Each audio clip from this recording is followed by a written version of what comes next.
Good evening, Ellie. How are you? Good evening, Eddie. How are you tonight? I'm good. Thank you for having me on the show. You seem too humble. I don't know why the name cannot appear, but I'm okay. We are ready to debate. We are ready to share with our viewers today. Yeah. Thank you so much, gentlemen, for joining in. I have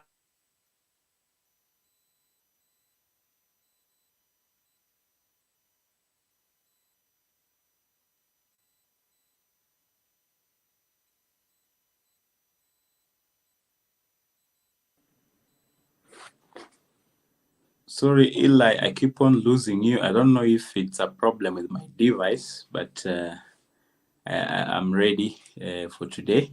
Thank you for having me once more, and I'm ready to debate as well.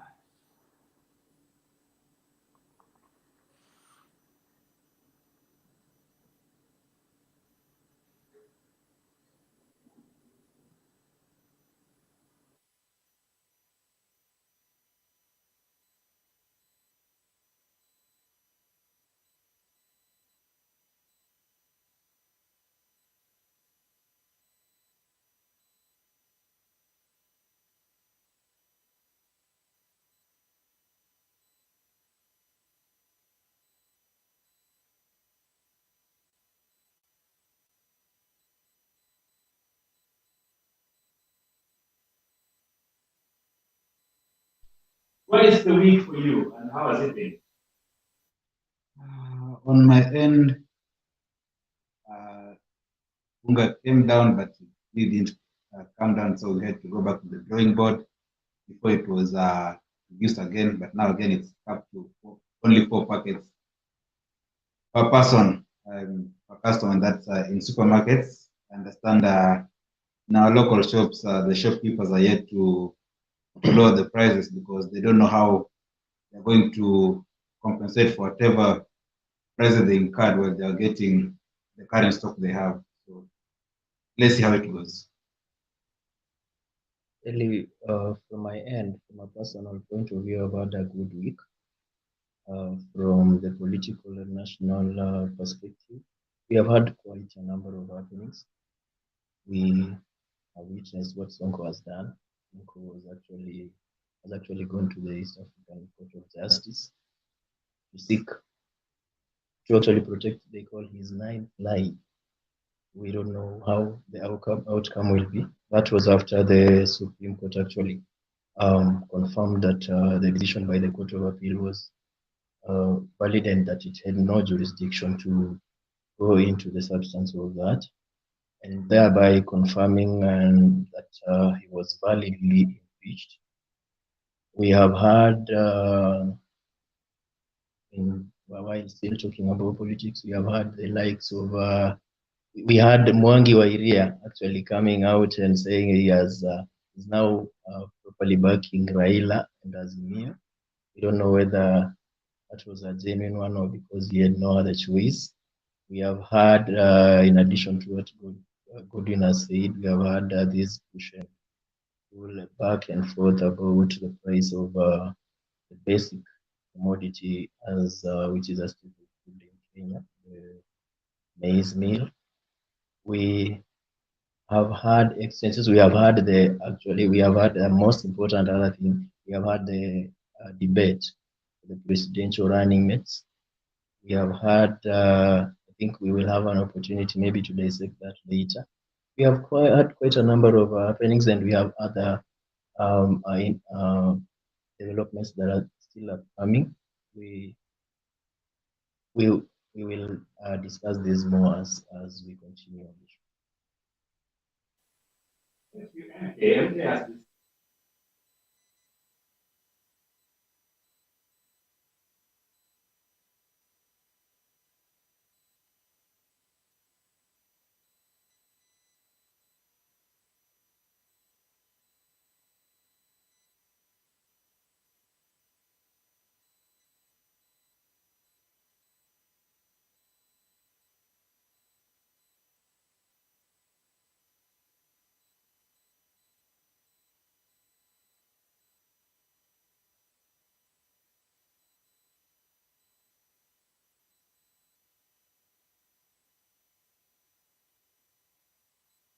First, I want to say, I think Kenya Kwanza played reverse psychology on Azimio because all of us remember the number of press releases and tweets that Hussein Mohammed was saying, because of biasness in the media, the presidential candidate for Kenya Kwanza and the running mate might not show up for the debate. So from my seat, I feel maybe the Azimio side, they thought maybe it would be a monologue or something, so that where maybe Martha Karua will have to just defend the issues that they present, only for Gachagua to decide and show up the last minute.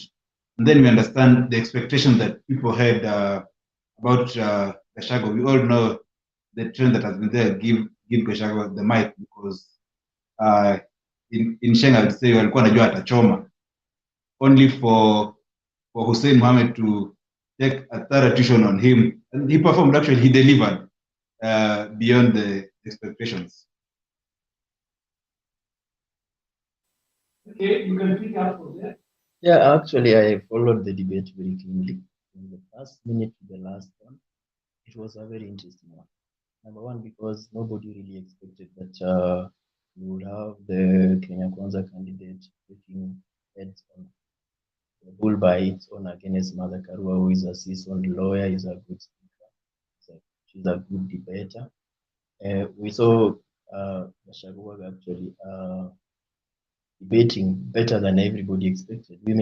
People may argue that maybe that was not the best performance, but as far as the expectations are concerned, I think he performed very well, and I think, in my own view, he was properly prepared. I don't know whether he was actually coached as or not, but he was prepared for the debate. Karua was good. Mother Karua was good from the other end. We expected that. But most of the times she was actually pushed to the defense. There is a time she was pushed to the defense of whether she is, alongside Raila, a project of Uhuru Kenyatta. There is a time when she had to defend her claims of corruption at with BAT, the British American Tobacco Company, when she was the Minister for Justice. She had to actually defend herself when Gachagua raised the issue of whether she can be relied upon when there is pressure and when support is needed. That is based on the time she quit as the Minister for Justice in 2011 against when she was serving the coalition government. She was also made to defend the fact that Uhuru Kenyatta is also the pioneer or the maker of the Azimio coalition. So all these, I think it was tactical approach from the Kenya Kwanza side, knowing very well that when you take on somebody head on, the best strategy to debate actually is to push them into the corner, so that they will not be raising issues that will be attacking your side and again and detrimental to your side. And even if I know many people from the Azimio side also are expecting that Karua will tear into Ruto, as we have had many times claims that Ruto actually sabotaged Uhuru. We have had many argue that Ruto is corrupt. So all that time was spent putting Karua on the defense. And we can clearly tell that actually she had no time. She did not have enough time to tear into Ruto or to tear into Gachagua. Gachagua was there prepared to tackle Uhuru Kenyatta, and most people will actually argue that Gachagua was targeting Uhuru Kenyatta, debating Uhuru Kenyatta rather than debating Karua. To some extent, yes, but you see, when you lay out a strategy to debate, you have to actually use your strategies properly, and it is a political debate. It was not a legal debate only. So being a political debate, whoever you punch, even punching Uhuru Kenyatta was very strategic and very tactical, because in my view, that is Uhuru Kenyatta is actually behind the formation of Azimio coalition. He's actually the council member of the coalition, a council chairman of the coalition. So I think it was a very eye-opening debate, as much as many issues, in my view, were not actually handled. But I think the moderators were out to limit some of the issues, because we have the presidential debate coming. They couldn't actually exhaust everything, especially as far as going into the manifestos is concerned, because now they will be preempting what will be on the agenda, on the list of questions when it comes to the presidential debate next. Just to maybe, I'll agree with you, MK, but to some extent, I would really want to disagree on the point of maybe leaving out pertinent issues in the debate, so as to keep the matters affecting common mwananchi for the presidential debate.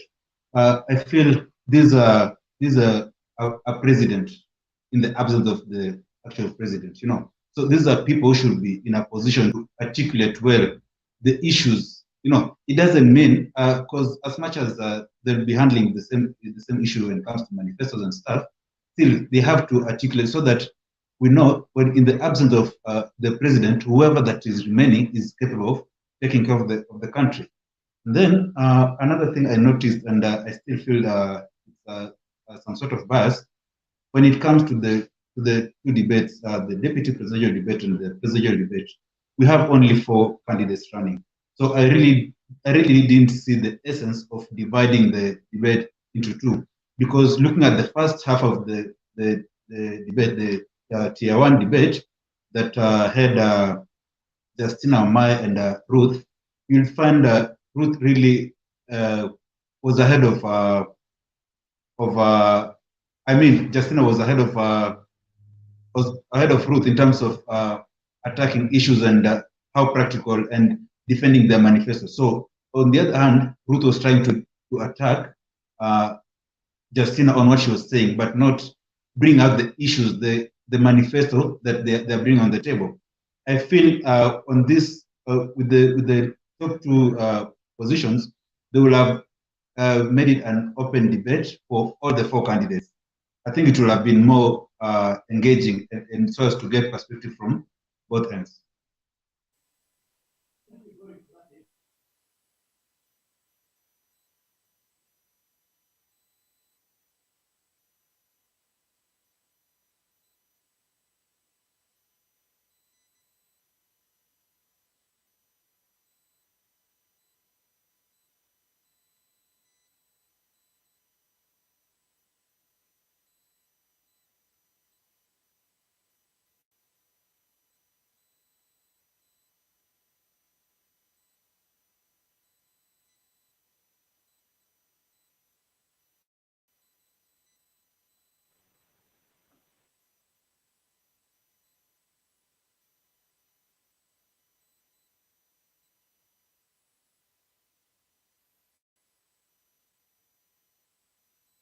It has dominated public consciousness in the last 5 years. I'll start with you, Honorable Rigathi Gachagua. What kind of a deputy president will you be? You have 2 minutes.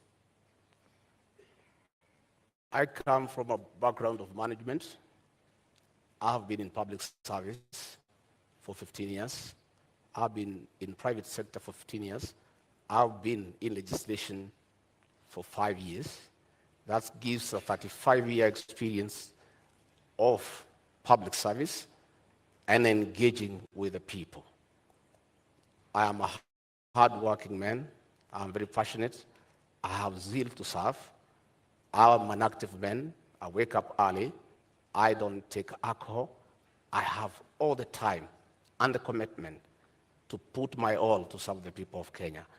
I have a very good idea of what I need to do to assist my candidate, Dr. William Ruto, in the management of the affairs of this country, give him backup, be available, move around the country to implement development programs, listen to the people, be available to the people, because we have the bottom-up economic model.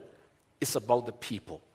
If you have noted, we have gone around the country in all the 47 counties and held economic forums, listened to the people, had very extensive consultative process of what the people of Kenya want from us. And that informed our manifesto. And we were not surprised that critics were saying our manifesto is too detailed and meticulous. It had to be, because it had to capture the issues, the aspirations of the Kenyan people, what they want us to do for them. And our manifesto is a clear plan that is informed by what the people of Kenya want us to do for them, to dignify them, to improve their quality of life, and to give them a chance to prevail and be men and women of substance. Thank you. Honorable Karua, the same question. What kind of a deputy president will you be? I'll be a deputy president who is respectful of the Constitution, of the people of Kenya, of my principle, and a person who will obey the rule of law and do the best to support my captain to deliver for this country. The oath of office dictates that the interests of the public are paramount in everything a government does. I will help captain stick to the rule of law to ensure that what is in the Constitution is fulfilled. Our Constitution dictates that we adopt a social market economy where social justice is in the forefront. That is why Article 46, not 47, talks of socio-economic.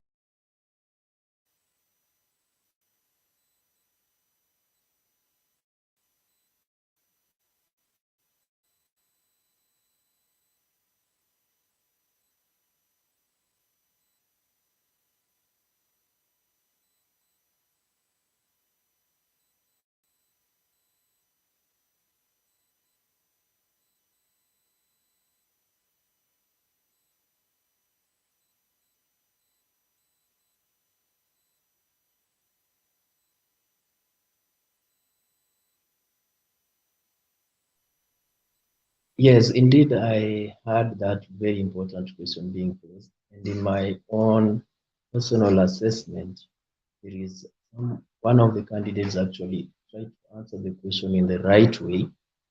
And then there is another one, specifically Gachagua, tried to answer it in a way. I don't know whether it is the right way, but in my own personal view, he did not actually answer that question. He went on to talk about the kind of person he is, rather than the kind of deputy president he will be if elected into office. Arua actually answered that question very properly. We had Gachagua going into his personal attributes, including the fact that he doesn't drink. I don't know whether he was targeting anyone directly by that. We had Karua going on to state exactly what kind of a deputy she can be or she will be to her candidate, to her principal, if she is elected into office. So personally, I think it was a very important question. And in ensuing questions after that, I still witnessed that Gachagua did not actually respond properly to the issue of whether by going by the relationship that Uhuru and Ruto had, whether the deputy president ought to be an appointee of the president, or as per the constitution states, he ought to be elected alongside the president in one ticket, being the running mate of the president. So in my view, Gachagua evaded that question. There is a time, another incidences when he actually did not answer. I don't know whether that was a complete tactic or whether it was deliberate. I don't know. What do you think? I think, okay, as I told you earlier, I think Gachagua was coached to come for the interview, and there were specific things he was prepared to tackle.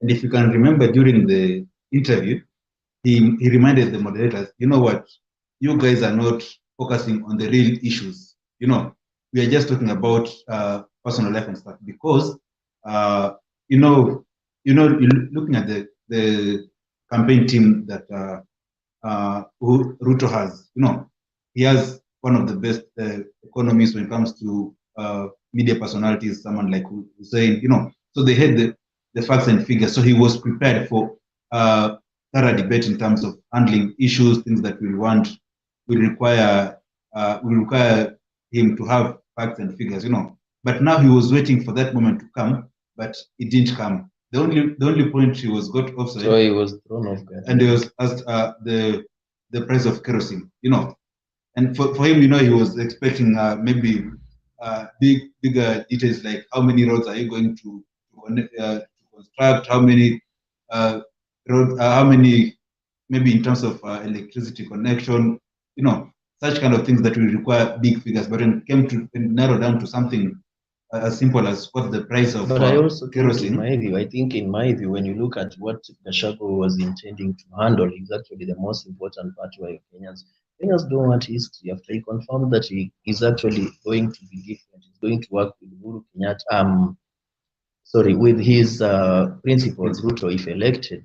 He had actually gone past that. He was now moving to the next issue, which would have been tackled under the issues raised in their manifestos. So actually focusing on the person, focusing on these other issues, and pushing him to go into attacking Uhuru Kenyatta and the first family the way they did, I think he was actually fed up. He needed to go into the issues, and I think I agree when you say he must have been prepared properly, not I can't say, but very, very well prepared to tackle the issues under their manifesto. So he had put that into his head. He was ready for that, but he was now being pulled towards other areas that he wasn't prepared. That's why at some point he looked like he's actually repeating the same. Yeah, he's being pushed in a certain corner to come. Yes. You see, that's what I said. I think the moderators did the millions of Kenyans who are watching at the service by focusing on, yes, there are issues because they're mostly talking about the relationship between the deputy and the president. But now, who is the main stakeholder in this whole thing? It's the Kenyan citizen, the millions who are watching. So these people wanted to hear what the things that touch on their lives personally, not things that are talking about the relationship between the president and his deputy. That should have taken just a smaller portion of the conversation. But now the bigger time will have focused on what are we talking about? We're talking about issues that are affecting common mananchi. We have a higher cost of living. What are the practical solutions that we bring on the table? We have this. What are you doing? We have a high debt crisis. How are we going to solve? Because whoever that is coming into office is going to inherit a huge debt. How are we going to stabilize, to manage cost of living as well as running the economy of the country? That's a very delicate line to balance because you have to make sacrifice. So I think the moderators really didn't concentrate on the main issue. Eli, don't know if you can hear me. I hope, gentlemen, you can hear me finally. Everybody that was watching, I apologize. I hope you can now hear me. And if you can't, let me know. But I see there's an interesting conversation happening here, and I want all of us to be part of it. But let's get to the comment section first. Wanjiku and Mwafrika KE, you are doing an amazing job. I see those are the conversations we want to have. Let me just highlight a few of them. We recycle the same politicians who are entangled in corruption cases that are never resolved and no convictions. And I will actually want MK to respond to this with a lot of pun intended. We have Wanjiku say, oh, I definitely agree with you, Mwafrika, on that one, that we actually get to recycle everybody who hasn't had their cases concluded and no conviction made. 90% of the debate was personal attacks. In essence, nothing in terms of real issues were captured in 90% of that debate. And I do actually agree with your perspective, Mwafrika. I see the African man, and I hope he can finally stop traveling. That's our traveling journalist. He's been smiling and following through. If you can hear me, your microphone is off, sir. But I see Majimbo is there. Equally, if you can get your microphone and just say one or two words. Let's start with you, African man. I am following you guys. I'm really late because I'm stuck, but I'm really following. I'm interested. But in 15 minutes, I'll be in the office. We can talk. I'm so happy. I hear people talking things. Nakuja kwa chambua sai. Don't worry. Welcome, viewers. We are happy together. I'm on the road. It's summer, 24/7 hours on the road. But we are together. I'm following. Just for your information, it's exactly 1 minute past 9 o'clock there in the Holland. So it's sunny there. You're enjoying the summer. Georgianis Majimbo, can you finally hear me, sir? Yes, I can. I'm happy. I was struggling to hear you, but I'm happy I can now hear you. And I'm also surprised that it's actually daytime where African man is. Here we are about to sleep. Great, Majimbo. Yes. We are discussing of the previous issues that have happened during this week, and we will be covering a lot of them. But for now, we are focused on the deputy president debate that happened recently, and a lot of Kenyans had reservations on the outcome of that debate. From your end, I know you support the UDA and Kenya Kwanza uniform. What do you make of your candidate? Did he deliver, or was he on side shows, particularly attacking the sitting president? I think generally from if you would have seen from the commentary across board social media and just the way people were exchanging views and comments after the debate, it looked like Rigathi Gachagua performed beyond expectations of many.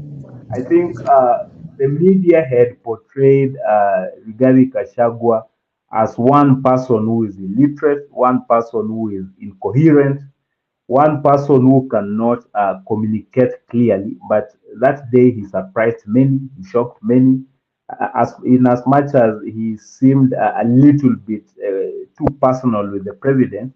And it's allowed and it's understandable because this is someone who has let me use the word persecuted him. He has tried to harass him using the DCI. He has tried to press charges against him. So he turned out a bit too personal against the president. That I agree. But also in terms of expressing himself, in terms of articulating issues, he performed well beyond the expectations of many. And just after the debate, Citizen ran a poll, NTV ran a poll, Infotrack itself ran a poll, and the polls, Gachagua led in the polls to the point that Infotrack had to pull down its poll. And actually, people were complaining why was Infotrack pulling down that poll just because Rigathi Gachagua was leading. And here they are, even today, they're giving us their poll results showing that the Azimio candidate is the one leading. So I think Infotrack should remain impartial. If they run a poll and someone seems to be leading, they should show us results as they are. At the end of the day, Kenyans will decide on 9th of August. Polls do not decide; they are just indicative. Myself, I also don't believe in polls. But in terms of articulating real issues, I think both candidates did not articulate, or rather did not speak about their manifestos in details. All of them were just talking about sideshows. They were quite a little bit personal. I'm hoping the presidential debate, the kind of questions that will be asked, will base majorly on manifestos, on real issues, on economy and cost of living.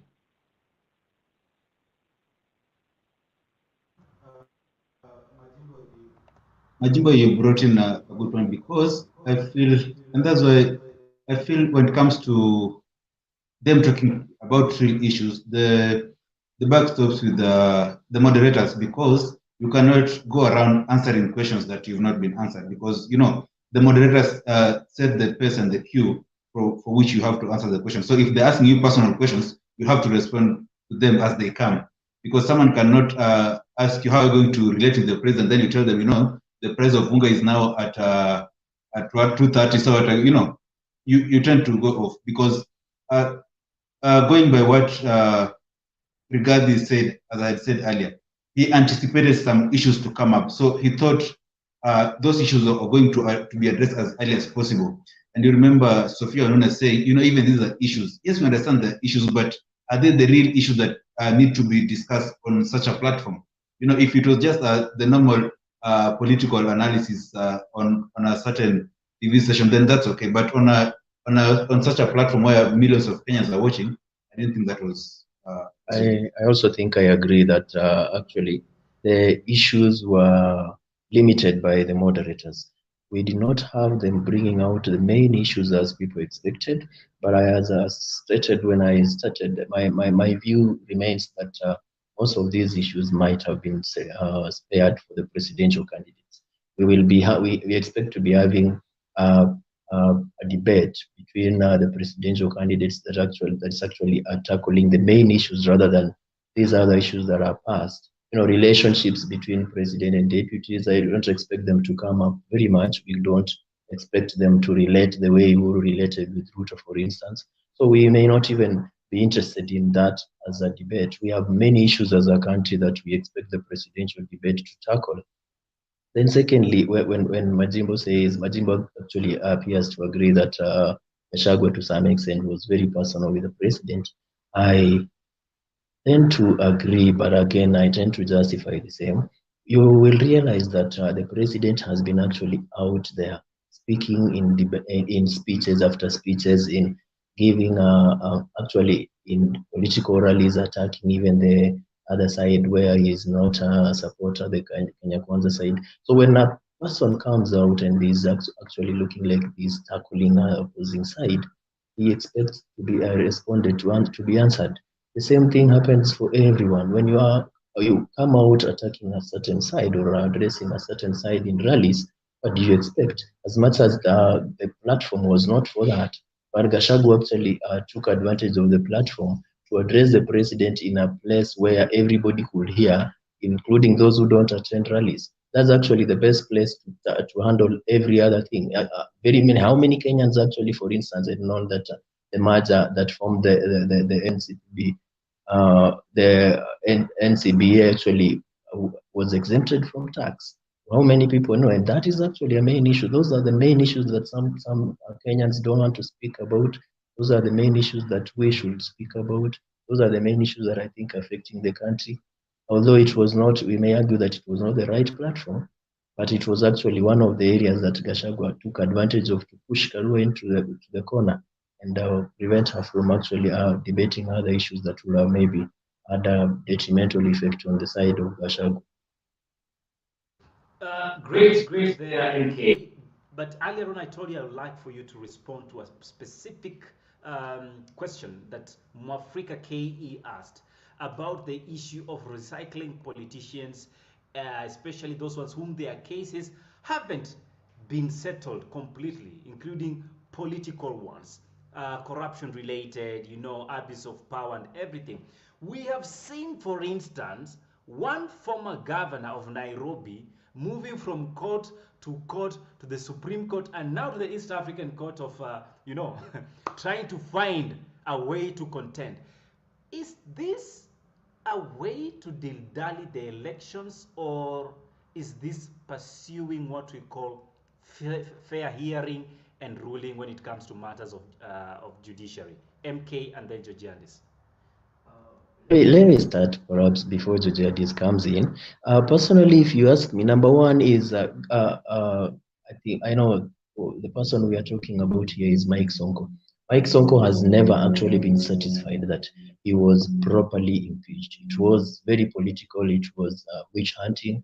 He thinks he was not, the impeachment was actually not merited. And that is why he's going through all this process. He's not tiring. He's now even at the ESCJ. We will soon find out the outcome. And then secondly, what comes out is actually the greed to lead. If you ask me, why would you fight all that process? Will you fight through all that process just to become a governor. In the long run, how many millions even have you spent? You want that power, but are you the only person who can lead, who can be the governor of Mombasa? Can't you just drop this ambition for your own sake, for the sake of your family, for the sake of your person? As much as you say, it is a political, and it is hypocritical in some way. The other day, he's out there hanging out with Uhuru, and there is a word out here that the government was actually behind his misfortunes. Then he's out there hanging out with the same people. Then comes back to the courts, laments, files applications. The outcomes are against him.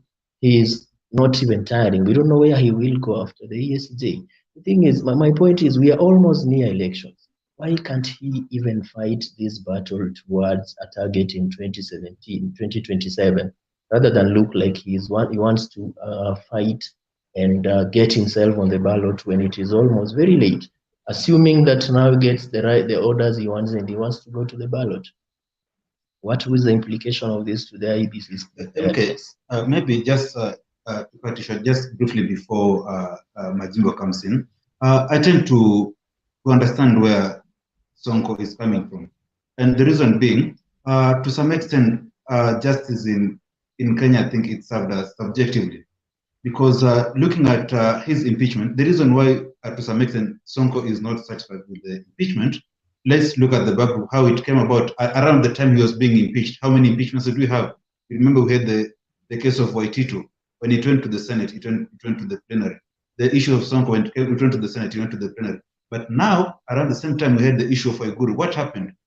Because she was politically right at that point, it was pushed to the committee, which has 11 senators. So you just need 6 of them, and you're done. And that's why, to some extent, Sonko feels he's aggrieved. He mentioned the other day someone like Waluke, who was convicted for I don't know how many years or pay how many millions. Now, by then he was on the Tangatanga side by then, but now when he moved to Azimio side, he was cleared by IBC. You have the cases of people like Aisha Juma, whose case was postponed to give her time to campaign. We have issues of what's his name? What was his name again? It's skipping my mind. So all these things. The issue of the CJ, the Chief Justice, talking about the Sonko's case before she had the appeal, and then immediately after that she comes when Sonko was cleared by IBC. A notice was given the following day. It was heard, and then the Court of Appeals case hearing was upheld. So you see, all these things, they make it not look like it was a fair hearing or he had justice. That's why he's moving to ESCJ. I think Sonko's issue is what we call in law is now amounting to what we call abuse of process. First of all, we need to understand that the East African Court of Justice does not have jurisdiction over local matters. It cannot issue orders directing IBC to either do or not do anything. So I don't know what Sonko is going to do there. When you go to East African Court of Justice, you invoke the East African Treaty, and that treaty does not cover our local electoral issues. So I think for Sonko, he is trying to abuse court process, but the general rule is that if you have a case in court locally in Kenya and you have not exhausted your appeal chances, then you will have an opportunity to contest. That is the general understanding, that is the general rule, and that is the general law that IBC must comply with. In my view, that law is not bad because the Kenyan principle, the cardinal principle is that you are innocent until proven guilty. So if you had a case, let's say at the magistrate court, and you've been you've been convicted, and you appeal at the High Court, and the High Court gives you stay, you will still have you will still have an opportunity to ventilate your issues before court. At the same time, IBC supports to give you a chance to contest, because you never know what decision the higher court will give. Today we saw the Court of Appeal actually stayed the High Court's decision that had directed IBC to include Ruben Kigame on the ballot papers. And I think some people were asking, how is it possible that when state organs move to the Court of Appeal, they are able to quickly access a stay order? But as a normal Kenyan, when you go to the High Court, I mean, when you go to the Court of Appeal and seek for a stay order, you will be there for several months before you are given any stay order. So essentially, what am I saying? I'm also saying that there's a possibility that also uh, court processes are being abused by the state. If the attorney general goes to the court, he is able to get expeditious justice as opposed to common mwananchi. And those are the issues that we need to address going to the new regime. We need an independent judiciary. We need Actually, I agree independent. on that point. I Yeah, also we I need also agree independent. very much. I have also observed the same trend in our courts when certain institutions, including the DPP, the state office, rush to the government to the judiciary. They are likely to obtain those orders very fast, and I don't think it is a very good. And it is actually done mostly at the High Court. Very fast orders of the High Court are overturned. Stay orders are issued. I don't know why, but normal Kenyans and normal litigation processes will never get similar treatment. I think it is actually one of the areas that needs to be looked into by the CJ, and especially when in terms of as far as the access to justice is concerned. I think, but to some extent, I also, as much as I agree with Majimbo that we are presumed innocent until proven guilty, and that before one actually exhausts the whole process of review and appeal, the whole avenues of review and appeal, they should be allowed to buy. That is okay. I agree, but to some extent, in my own personal argument, I think the moment you actually move from the stage, the court of first instance. For instance, when you've been found guilty and then you move into the next court of appeal, actually the burden of proof should shift. It is now you to convince the other appeal court that actually you are properly sentenced or convicted, or the orders issued against you actually unfair. The burden now shifts to you. Um, MK, if I can quickly jump in, MK. I don't know. I'm trying to get your microphone, but it's misbehaving. Kindly allow me to jump in quickly for the interest of time. There's so much conversation happening here. I see the African man is finally there, well and ready for the conversation. Let's start from this one here. Where did patriotism disappear to? Kenyans should vote wisely. Kenyans, let's vote wisely. Edwin Matasio says, impunity is the order of the day, as chapter 6 of the Constitution has been overlooked. In fact, I would say it has been defied and raped over and over. Mwafrika KE says, but those are loopholes allowing people that are corrupt, rather allowing leaders that are corrupt into office. I believe that's what Mwafrika wanted to convey. And again, he says, the funny part is, why would someone impeached in one county move to the next county and allowed to vie? And of course, these are matters of these are matters that sometimes I cannot understand or comprehend, because I'm not an officer of the law, or rather of the courts. But we have Majimbo here, we have MK here. They will help us understand further. Before I bring in the African man, I understand we are really running out of time. But there's one issue I would love for us to address, an extra issue rather. In my view, and if you've been following what we've been posting on our social handles, one thing for sure, I would say from where we sit, this 2022 election is going to be one of the biggest comedy scripts Kenya has ever drafted and aired on our YouTube channel called Kenya. Do you agree with this Thespian African man? Kindly get your microphone, please. Kindly make your microphone. First of all, I totally agree. It is the biggest drama, the biggest comedy, the biggest side story we ever had. There are three things I'll talk about. Actually, four things: patriotism, impunity, loopholes, and kangaroo business. That's what we're engaged in. I mean, I understand the question, how can you be logged out from one county and move to another county and try to vote? You're in Malaya. That's prostitution. Simple prostitution.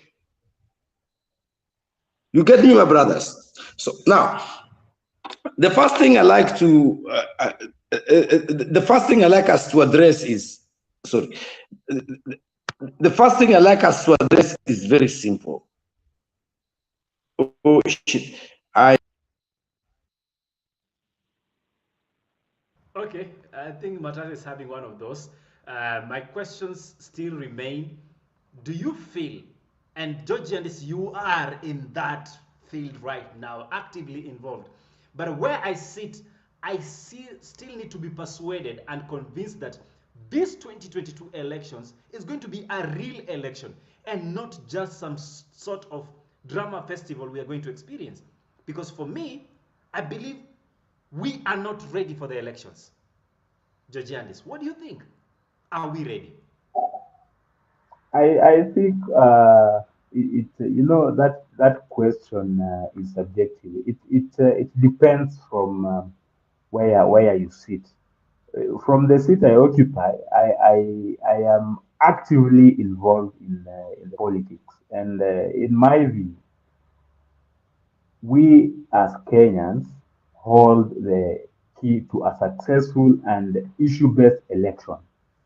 If we allow ourselves to be played around with, if we allow ourselves to be toyed around with, so that we are not putting our leaders to task, we are just focusing on handouts, then we will not have an election. What we'll have will be an exercise in futility.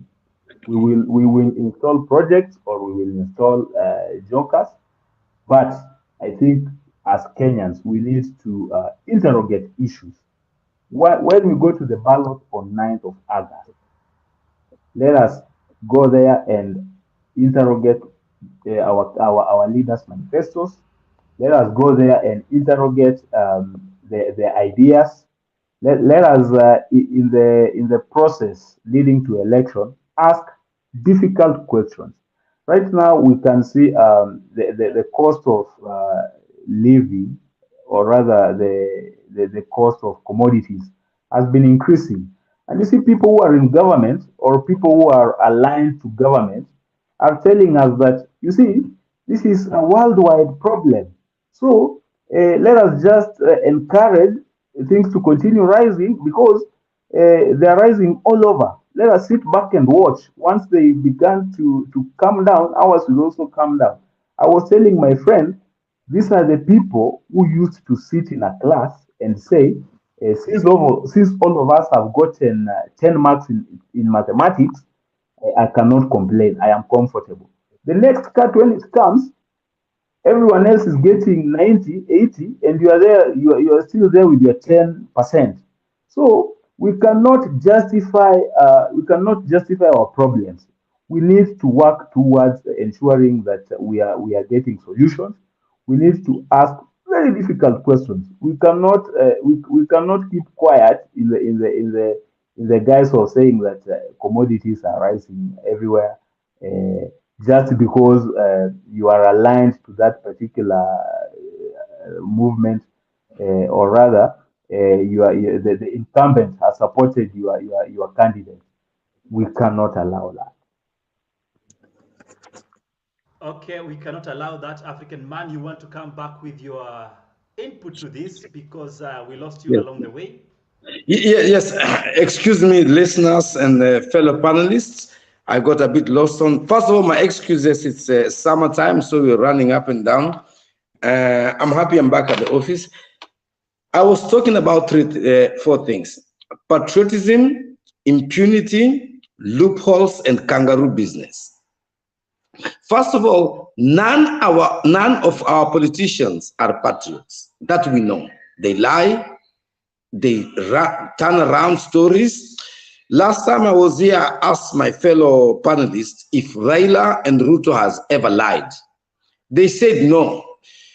I don't want to go into that. It has been proven that Ruto has lied a lot. Raila has lied a lot. I leave that on the side. Impunity. When we talk about impunity, all our leaders, they are above the law. That we know. We cannot discuss about it. When it comes to impunity, they are all above the law. Things Ruto does, they are not even, no citizens can do it. Even Uhuru, even Raila, we leave that one alone. Loopholes.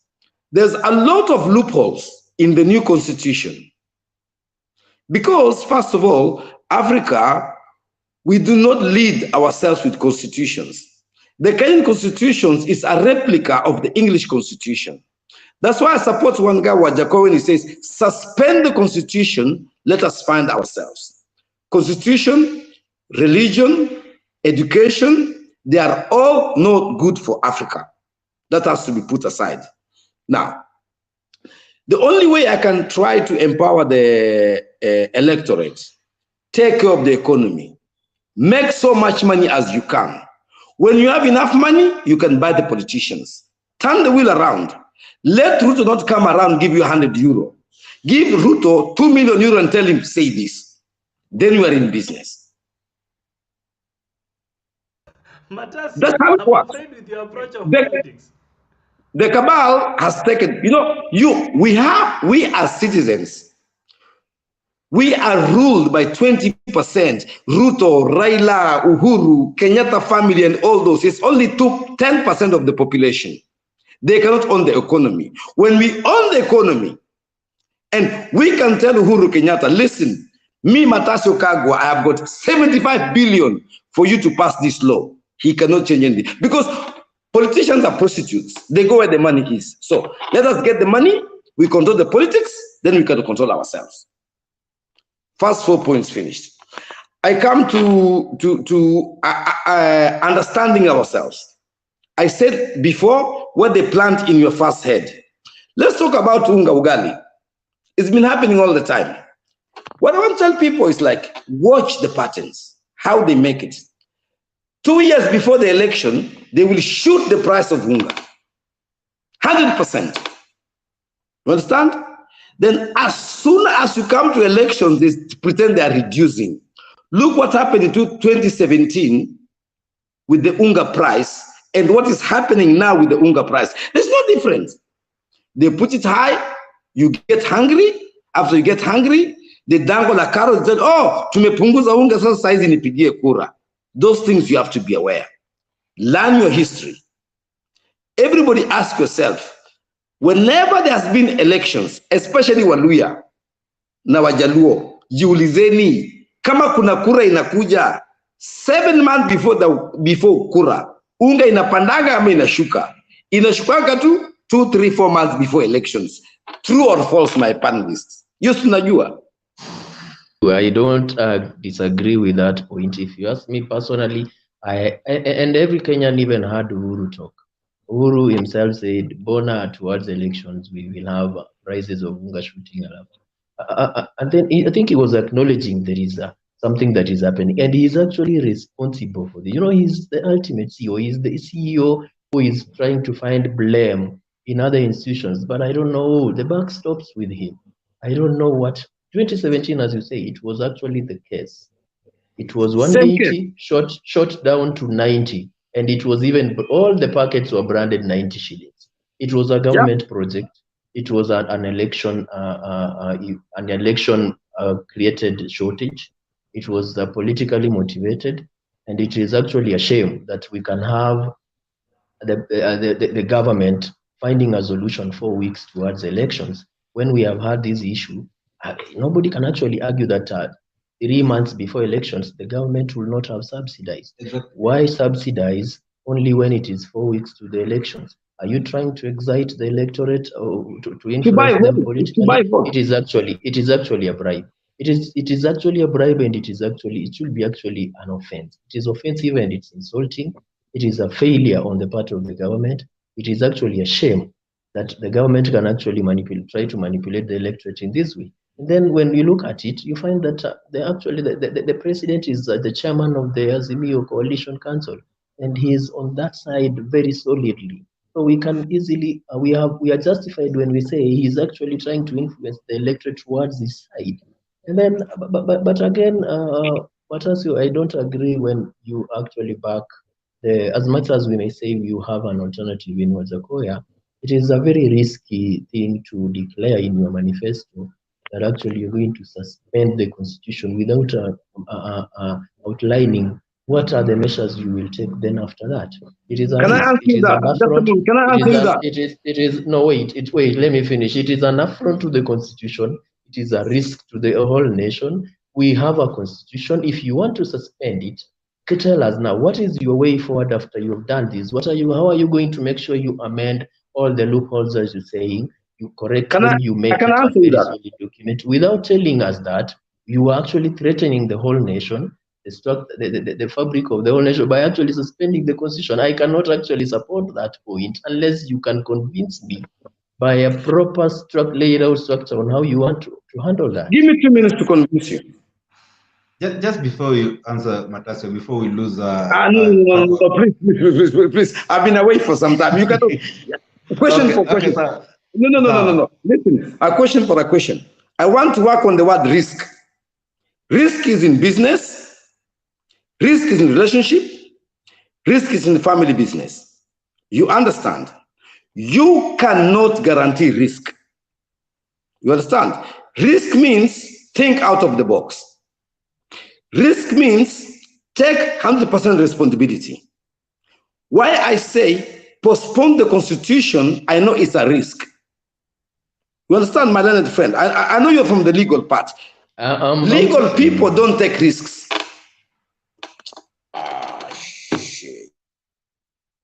I want to disagree. No, just before you come in, as much as let me just before risk. Yes, we know there is a risk in almost everything, but you don't walk into risks that you know are not. You don't know how you'll come out of them. That is you're actually defining your fall.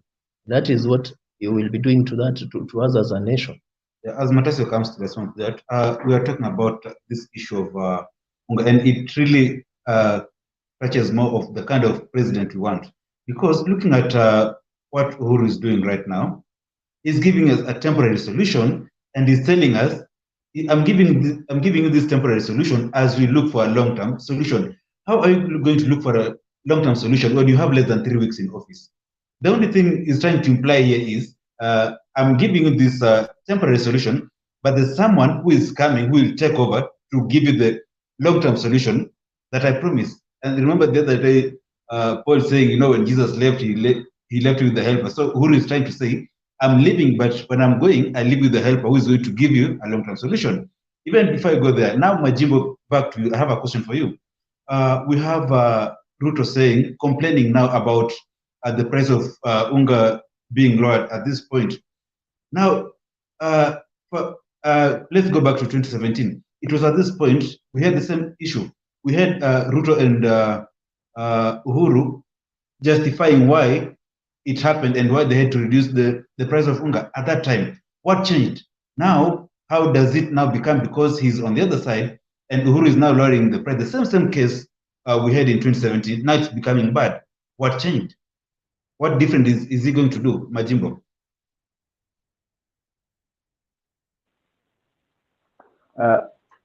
I think, first of all, let me say that I'm glad that all of us are in consensus with what Kenya Kwanza has been saying, that Azimio and its chairperson are playing games with Kenyans, such that they are hiking prices, then reducing them, so that the Azimio candidate can come to the TV and tell Kenyans that I ordered the president to lower this, so that they can vote for him. Anyway, to answer you, Godwin, you know, in 2017, I think there were issues that influenced or caused prices to increase, and I think one of them was election violence. And what you are referring to happened immediately after election. It did not happen as it is happening right now. It happened, I think, after election. So back then, there had been violence. I think people were not producing, or one factor led to each other that made prices rise. Then they had to be lowered. But this time, it is coming as a bait. They're trying to increase, then lower just before the election. And you see the subsidy, they're telling us is for 4 weeks. So meaning it will only cover the period up to the voting time. Once we have voted and we elect whomever they wanted, then the prices will be back to where they were. Same thing we've seen has been happening with fuel. They're just playing with Kenyans. They hide fuel so that prices can increase. Next time they are telling us we are taking away the subsidy. The next month they are telling us that now there is subsidy. So I think these people are just playing with us. They're playing with the minds of the Kenyan voters. And these are issues that I was saying that these are issues we need to interrogate. These are issues that we need to address when we get to the ballot on 9th of August. Thank you, Majimbo. I will really jump in so that we are able to cover a very more important aspect of this conversation tonight. When I was making my remark, I said that I am afraid we might not be ready as a country to go into the next elections. And why would I say that? There are several cases jumping from left, right, and center, trying to say and stop IBC from not allowing some people to vie for offices or instructing them to vie for office. And we are less than 20 days to elections, if I'm not wrong. My calculation's not serving me right, but they are about 15 or so. Gentlemen, in all sincerity, if we were to speak here as heart in heart, as the gentlemen that are going to see other people vote come the 9th August elections, do you really believe the IEBC is going to conduct a free, fair, credible elections with all this hullabaloo around it? Let's start with you, Godwin. I feel as much as IBC claims it's ready, there's still a lot to be done. Ranging from this issue of the court cases and stuff, because when you hear IBC being the body mandated to conduct election in the country, saying that we might be forced to postpone election in certain areas, this election might be postponed, because of this. Now the issue of the issue of Ruben Kigame is coming in. There are many issues now. Even other than just the court cases, we have just yesterday or the other day, we had the second simulation of transmission of elections being conducted at the Bomas of Kenya. We all know how the first one went, and then the second one still came.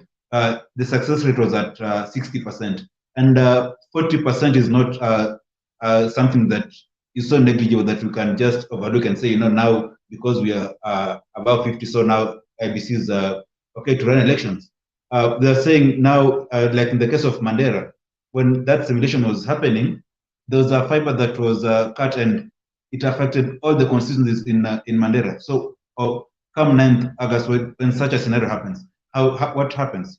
So I feel as much as IBC wants to conduct this election, it's not yet ready. And we all know IBC was, in terms of commissioners, IBC has not been fully considered after 2017 election. It was just reconsidered recently.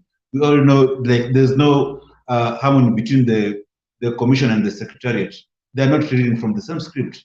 So I think there are many issues to be dealt with, and I think IBC is just going to conduct the election because it's mandated to do so after every 5 years on the second Tuesday of is it on the first or second Tuesday of August?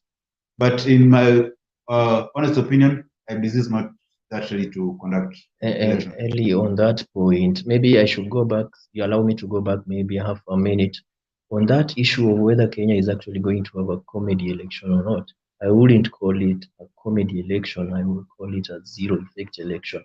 See, towards this election, we have had a very disastrous government. Kenyans have been hoping that, yes, we are going to elections. We should have elections. Everybody has been yearning for elections. Now, look at what we are presented with. Look at the manifestos. Look at the candidates. We are having no hope actually in the next crop of leaders.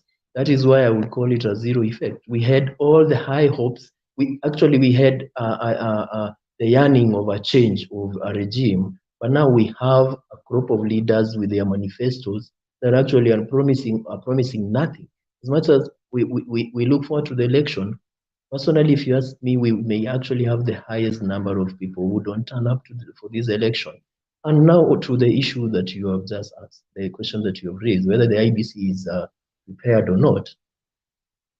In my view, I think the IBC is very properly prepared. In fact, it has never been more prepared than it is now.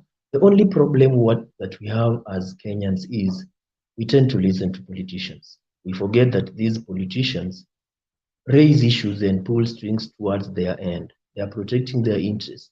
When the IBC holds a meeting with leaders, with presidential candidates, for instance, the other day, they are raising issues that may likely affect the outcome of the elections against them. So we shouldn't be listening to the politicians as such. That is where we go wrong, and the media equally. The media will actually, our media is actually usually trying to be sensational rather than informative. We have a media that will only pick those issues that you think will raise attention, will raise a sensational feeling, excite, attract criticism, but you don't look at the other issues. If you ask me, like the issue of Godwin is raising, it's actually a valid point that there was something that happened. They said in Mandera, I think. Now look at that. This is a simulation. It is at this point. Will there be the same, for instance, security or personnel manning the equipment at that point as they had yesterday when they're doing the simulation? No, it's only be beefed up. Security will be beefed up. People will be manning the equipment that is transmitting. There will be actually upgraded manning of everything, including the elections themselves. So if you ask me personally, I think the IBC is prepared. It can never be prepared 100%. You can never have 100% preparation. The only bit that IBC actually needs to look into and very keenly are the very few issues that they haven't handled that actually led to the overturning of the outcome of the elections in 2017. And some of them, they have actually addressed them. The way they should handle the forms, it has been addressed. There was an address to the presidential candidates. They handled all these issues.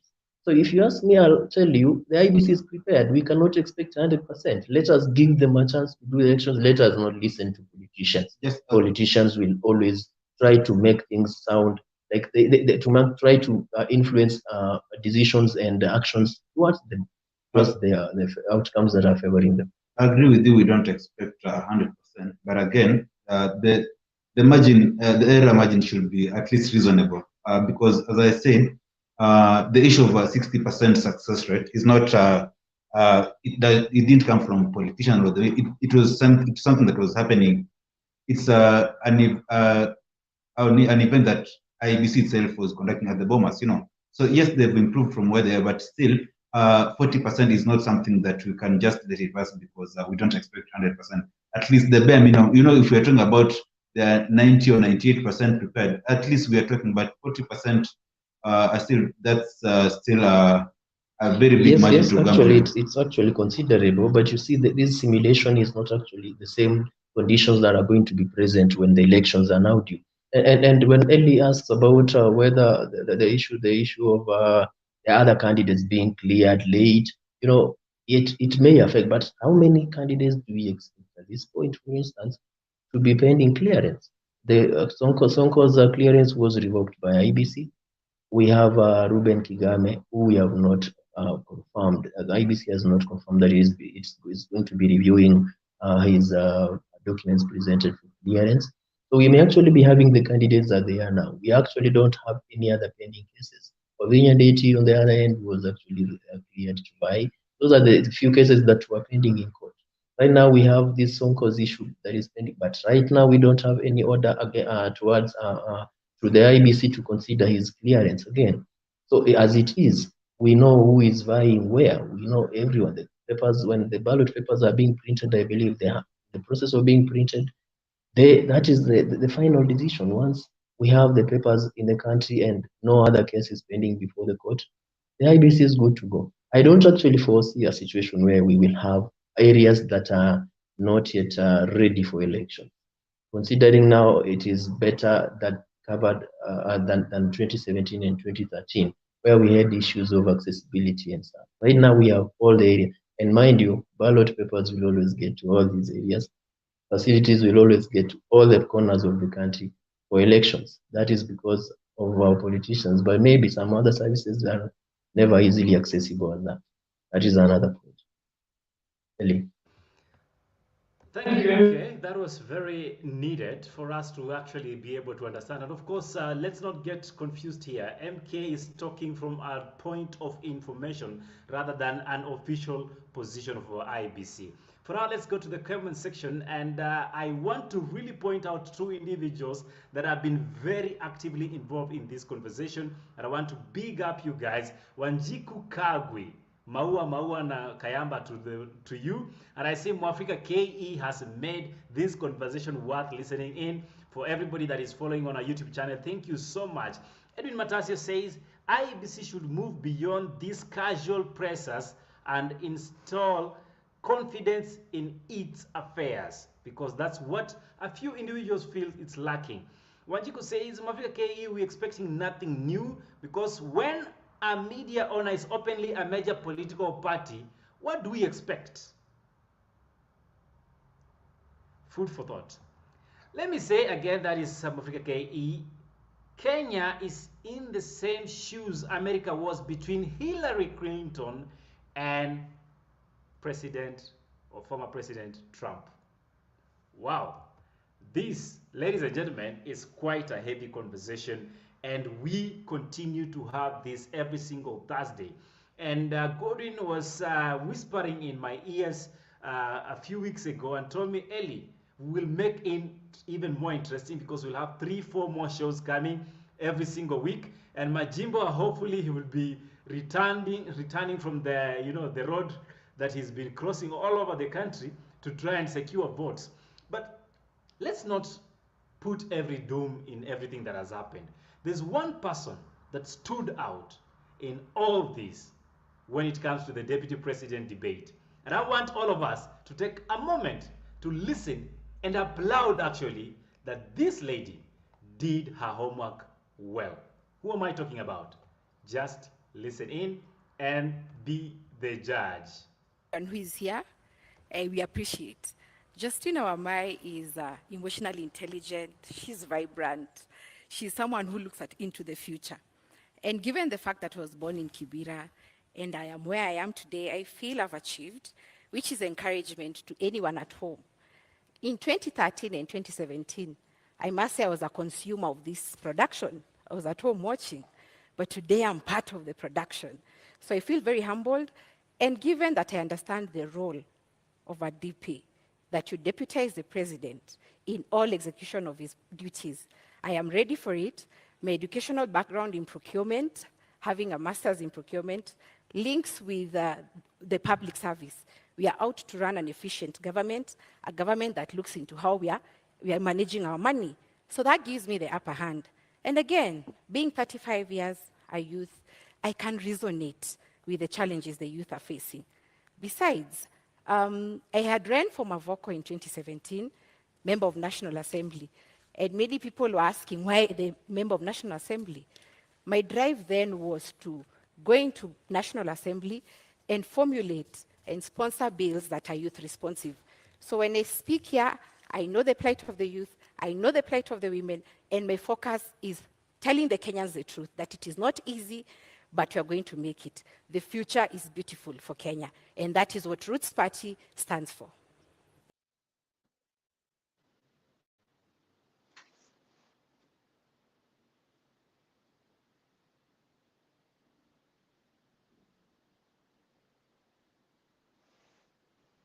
I am muted. I'm told I'm muted, and I do apologize. I'm saying this that I love the fact that the competitor, on the other hand, was smiling and looking at Justina presenting herself in a way that was articulating her ambition to be who she is. But of course, we know no amount of good English or beauty decides who gets into office, because this is Kenya and we do it the Kenyan way. Gentlemen, your closing remarks. Jojandis? Thank you, Eli. I think that video has been beautiful. I think Justina showcased her prowess to the Kenyan public.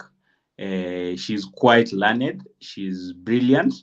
I want to agree. I think it is Godwin who said that the four candidates for the deputy president position should have been put on the same stage, so that she could have had also the opportunity to exchange and exchange ideas with Rigathi Gachagua and Martha Karua.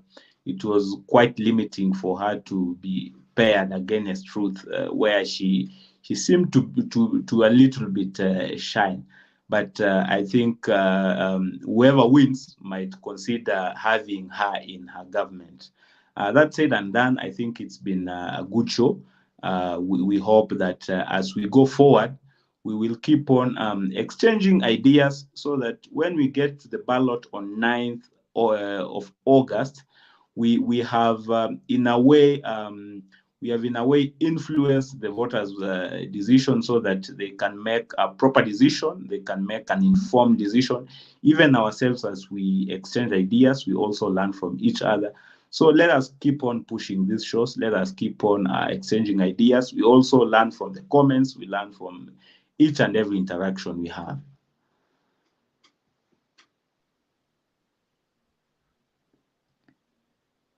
My closing remarks will be, first, I want to concur with Majimbo on the issue of Justina.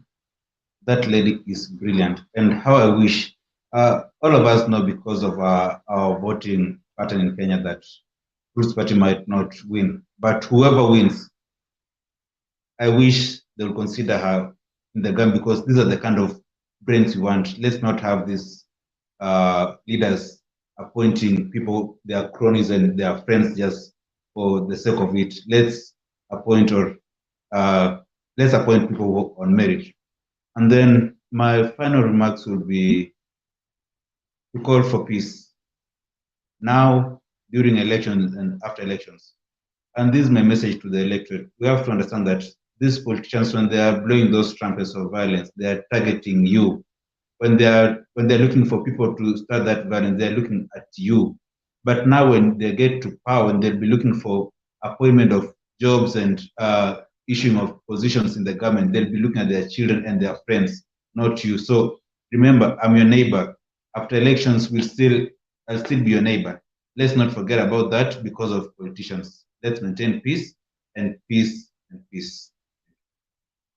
Personally, when a brief comment on that clip that you just played, I think Justina did well. I was even asking, how did she actually agree to deputize Wajakoya with that kind of a comedy of a manifesto? She is way brilliant than that. She can actually do, she's untainted, she is articulate.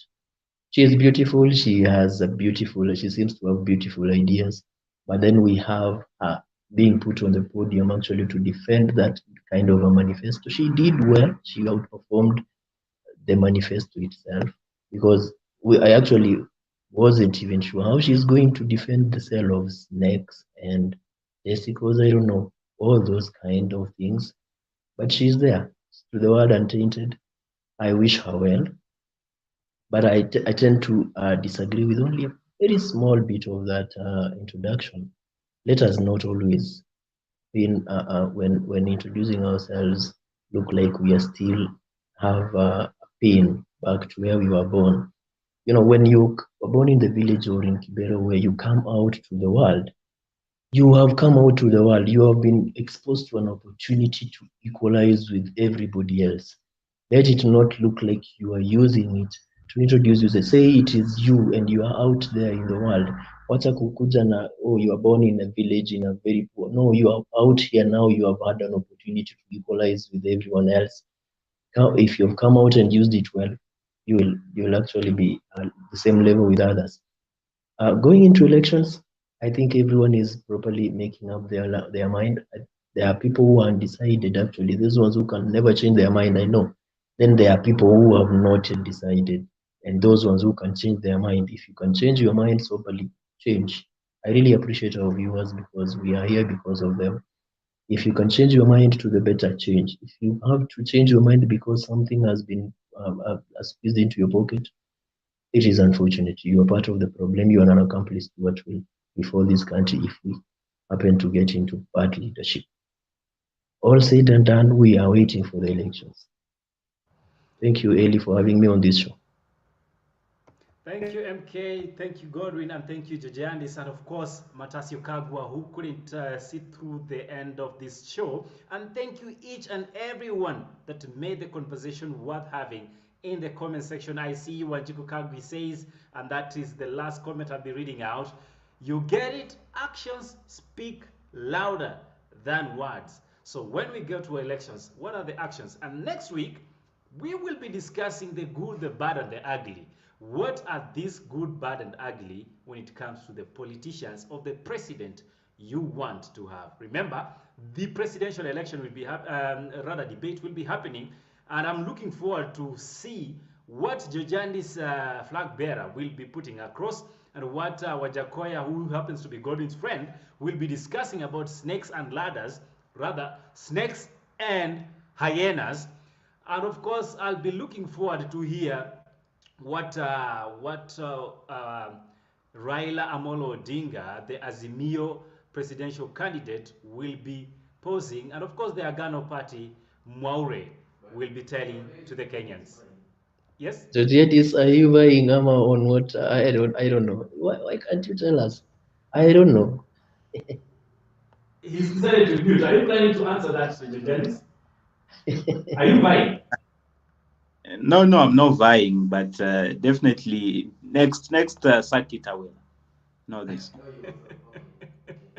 He's getting ready for the elections come next cycle. Ladies and gentlemen, have a great night. This is the president we want, and thank you so much for making it to Art in Heart. My name is Likuyani Eli, and we are out. Good night. God bless you.